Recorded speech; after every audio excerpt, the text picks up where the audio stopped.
Monsieur l'inspecteur général de la police nationale congolaise, ici représenté mon général, Monsieur le commissaire général de la police nationale congolaise, ici représenté mon général, Monsieur l'inspecteur général à la territoriale, Monsieur le secrétaire exécutif du comité de suivi de la police, mon général, Monsieur le représentant Pays PNUD, Monsieur le secrétaire permanent du Conseil supérieur de la police, mon colonel, Monsieur le chef d'antenne de l'IGPNC, mon colonel, Monsieur le bourgmestre de la commune de Gobé, Monsieur le bourgmestre ici présent, Mesdames et Messieurs les officiers de la MONUSCO et de la police nationale congolaise, Mesdames et Messieurs les experts de la police et du CRP, Mesdames et Messieurs le partenaire, Mesdames et Messieurs, chefs de quartier, distingués invités à votre qualité respective. Avec l'autorisation personnelle du représentant personnel de Son Excellence Monsieur le Vice-Premier ministre, le programme de la cérémonie de clôture de la conférence sur la vulgarisation de textes sur la réforme de la police aux autorités politico-administratives et à la population de la ville provinciale de Kinshasa se présente comme suit. 1. Lecture du rapport final des travaux de la conférence par M. le bourgmestre de la commune de Gobé, qui sera suivi par le mot de clôture de Son Excellence, M. le Vice-Premier ministre, qui sera lu ici par son représentant, M. le ministre de l'Intérieur provincial. Qu'il me soit permis, Excellence, d'inviter M. le bourgmestre de la commune de la Gobé pour son mot. Au terme de ces 2 jours de conférence sur la vulgarisation des textes de la réforme de la police, les participants à cette conférence réitèrent leurs remerciements respectivement au vice-premier ministre, au ministre de l'Intérieur, Sécurité, Décentralisation et Attractivité, au gouverneur de la ville province de Kinshasa, au commissaire général et inspecteur général de la police qui ont accepté d'accompagner cette grande activité, aux représentants pays du programme des Nations Unies pour le développement qui a contribué à la matérialisation de cette activité. Et enfin, aux experts du secrétariat exécutif, du CSRP et de la police nationale qui ont bien voulu partager leur expérience et expertise avec nous, les participants. Mesdames et messieurs, chers participants, nous sommes désormais informés sur la vision, les axes et les enjeux ainsi que les textes sur la réforme de la police. Exhortons-nous vivement à nous approprier des connaissances acquises et à les mettre chacun en ce qui les concerne, à cultiver l'esprit de respect des textes afin d'atteindre notre objectif commun qui est de faire de la police, à travers sa réforme, un service apolitique, accessible, à l'écoute de la population et respectueux des droits humains. Avec nous, les autorités politico-administratives et la société civile, à vos côtés, nous avons toutes les raisons de croire en l'aboutissement de notre objectif. Je terminerai mon ambition en réitérant à tous, au nom de tous les participants, nos sincères remerciements pour l'organisation de cette conférence de vulgarisation des textes de la réforme de la police nationale congolaise. Je vous remercie de votre aimable attention. Monsieur l'inspecteur général de la police nationale congolaise, Monsieur le secrétaire permanent du Conseil supérieur de la police, Madame la chef à l'intérim de la composante police-MONUSCO, Monsieur le représentant pays du programme de développement des Nations Unies, NUD, Mesdames et Messieurs les officiers de la police nationale congolaise, Mesdames et Messieurs les officiers de la police MONUSCO, Mesdames et Messieurs les bourgmestres et chefs des quartiers, Mesdames et Messieurs de la société civile, Mesdames et Messieurs membres du secrétariat du comité de suivi de la réforme de la police, distingués invités en vos titres et qualités respectifs.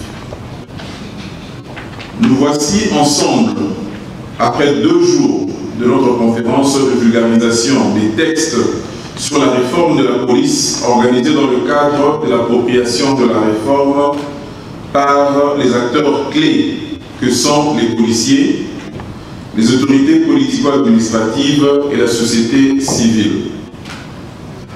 Mon ministère avait souscrit entièrement à cette initiative du secrétariat exécutif du comité de suivi de la réforme de la police d'offrir une tribune de réflexion et d'échange afin de trouver des réponses aux multiples questionnements sur l'organisation et le fonctionnement de la police nationale congolaise. Je tiens à exprimer à vous tous mes sincères remerciements pour votre présence et votre participation active à cette conférence. Vous avez passé ensemble 2 journées enrichissantes au cours desquelles vous avez pu aborder en profondeur les enjeux liés à la réforme de notre police.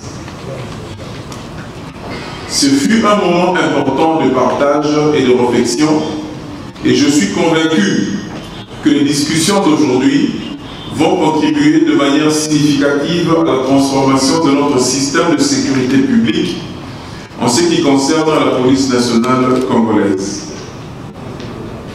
Vous avez eu l'opportunité d'éclaircir certains aspects de la réforme, de répondre à des questions légitimes et de lever les inquiétudes. Grâce à la diversité des contributions, qu'elles soient d'ordre technique, stratégique ou politique, vous avez ensemble pu poser les bases d'une compréhension partagée des objectifs de cette réforme essentielle pour notre pays.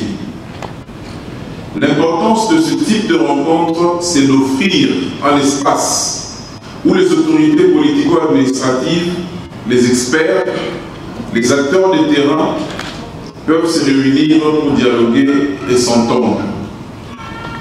La réforme de la police, qui se veut à la fois modernisatrice et plus proche des citoyens, ne peut réussir sans le soutien et l'engagement de tous. Chaque acteur doit s'investir pour garantir l'effectivité de cette réforme et aujourd'hui, nous avons franchi une étape supplémentaire dans cette démarche collective. Il est important de rappeler que cette réforme n'est pas un simple ajustement administratif, mais un changement profond qui touchera les pratiques quotidiennes de nos forces de l'ordre, mais aussi la relation entre la police et la population. La confiance, la transparence et l'efficacité doivent devenir les piliers de cette transformation. Je vous encourage donc à continuer à réfléchir de quelle manière vous, en tant qu'autorité politico-administrative, pouvez être les ambassadeurs et les moteurs de cette réforme au sein de vos entités territoriales respectives. Votre rôle est crucial dans la mise en œuvre et l'accompagnement de ce projet ambitieux.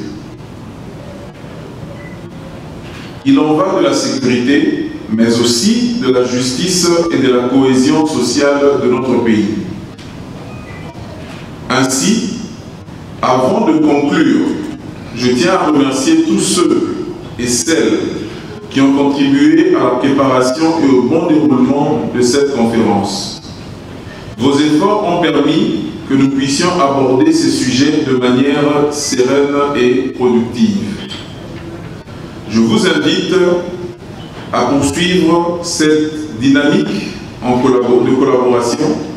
Le succès de cette réforme dépend de notre capacité à travailler ensemble, à surmonter les défis et à faire en sorte que notre police devienne un véritable gage de sécurité, de proximité et de respect des droits de l'homme. Je vous remercie.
Bakitani babino lonani pobolia na motoki nde bozili fota po vivre au lukaka. Débrouillez-vous pour vivre. Article 15 maman, débrouillez-vous pour vivre. Sala lokola e ba West Africain mama, sala lokola e ba motolokeshi e mame. So na teka malonunda mwa kopo ya masanga aloka mpona vivre. Article 15 maman, débrouillez-vous pour vivre.